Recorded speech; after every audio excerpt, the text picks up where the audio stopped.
Alright, what is up, ladies and gentlemen? This is your boy FK Scratchy.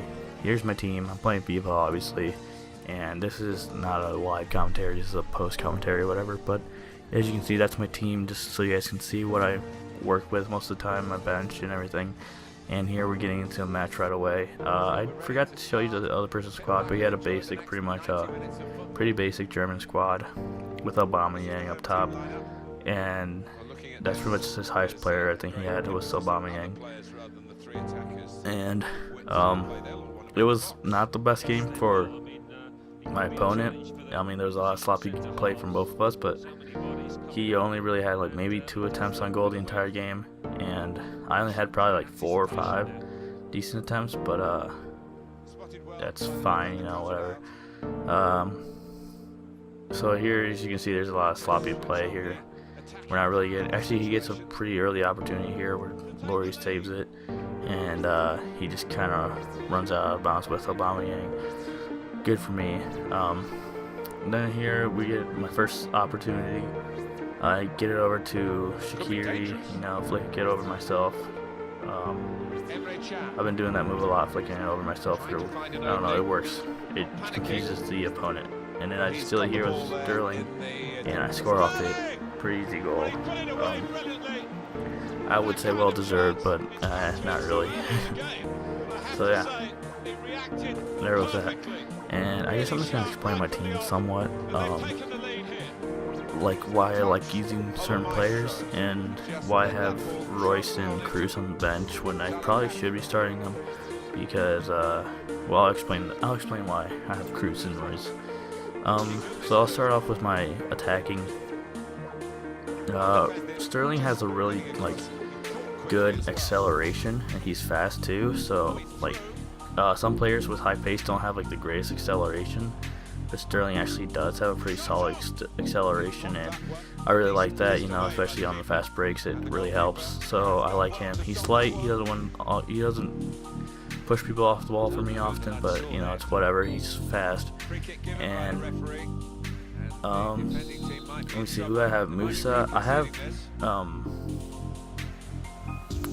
Vardy on the bench. He's about the same pace as Musa. He probably is a little bit better than Musa, but I like bringing Vardy in as a sub. I don't know, for whatever reason, I just like bringing Vardy in as a sub. So I use Musa to start, and he does the job. He does just fine. And right wing, I have a Shaqiri, who he's left-footed and he's kind of pacey. His 86 pace isn't bad at all, but I really like him. He has good control. I want to get his inform card, but he's going for about 100k, and I'm not gonna spend 100k, especially with Team of the Year right around the corner in a couple of days here. So yeah, if I don't get anything Team of the Week or Team of the Year, I mean, I will probably just end up buying Shaqiri's 100k card and just deal with that.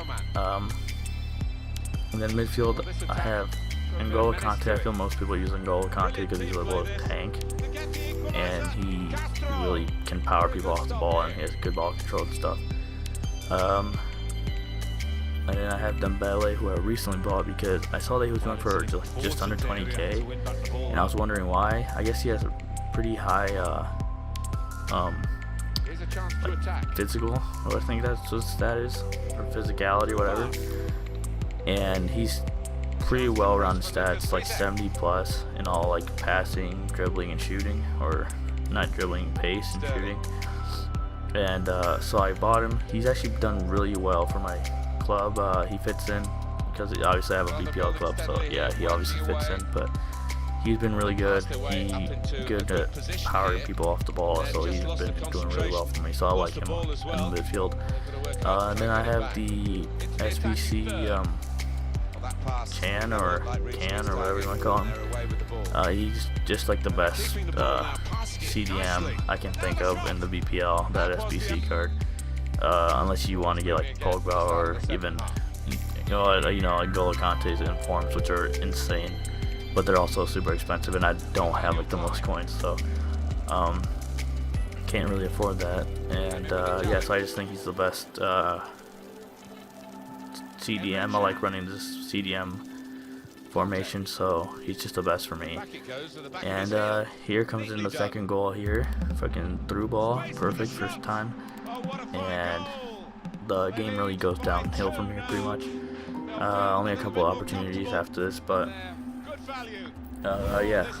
And then on defense, I have at my left back, I have I actually don't know what his name is. He's a Spanish, or no, he's not Spanish. He's a Spanish league, I guess. French player who plays for, I want to say that's Athletic Bilbao maybe, or something like that. It's like those logos are similar to me, so I don't know. He's really good. I had him as one of those players you can't trade, so I kind of put him in just because he fit with my French players I had at the back, and he fit with Tony Cruz on the left mid, you know. Left CDM, I guess, not CDM, left center mid. So he fit, and he ended up just sticking in the squad because he actually seemed to do good for me. There was one game where he was in front of everybody on my offense, and he pretty much had a breakaway goal by himself for whatever reason. My left back was playing striker for one instance, and he scored. So I kept him. And here you can see my subs. These are pretty much the basic subs, especially when I'm ahead, and or when it's a tie game. These are my basic subs just to hold the lead and stuff. But yeah, I have him. He's stuck around. He's pretty solid for me. And then I have I forgot. I don't know what my my first CB's name is, but he also plays in the Spanish league, so he links in with the left back, and he's French, so actually, I guess he doesn't link it with my CDM. He used to. I used to have a French CDM, but not anymore. But he links with him and with Kishelny at my other CB, because he's French too, and they both link with my goalkeeper Hugo Lloris, who I just recently bought a day ago, simply because of that link. And yeah, so, and then my right back is Klein. I used to have Walker, but I packed Klein a while ago, and I just felt like Walker was a good enough replacement, and I just kind of wanted Goins, so I sold Walker, and I kind of did something dumb. I packed out of an SBC a while ago. I packed Inform Walker as a 4-card, and I sold it, but this was when the market was crashed, so I sold him for 160k or something like that. But I didn't know. I guess I forgot about the market crash, so I sold him for 160k. And if I would just waited a week or two, I could have sold him for over 200k or even kept him, because he has the best right back. I guess I didn't really pay attention to right backs back then, and I just didn't know. I think I had Lamb before, but he's much better than Lamb in my opinion. So yeah, and then Hugo Lloris, I bought him obviously for the chem, and I had Butland, and I just wasn't into that Butland OP hype, so I still have him just in case, but I have Hugo Lloris now to fill in between the posts, and it's a pretty solid team. It's been working out for the most part for me. I do get destroyed here and there, but who doesn't? And yeah, so the first win in Division 2, pretty solid start. I'll see how I do. I'll probably show you guys the final game and see where I ended up, and hopefully I don't get relegated. So yeah, I hope you guys enjoyed this video. I'll see you guys next time, hopefully whenever that will be, and peace out. Happy New Year's, even though I'm super late. Bye.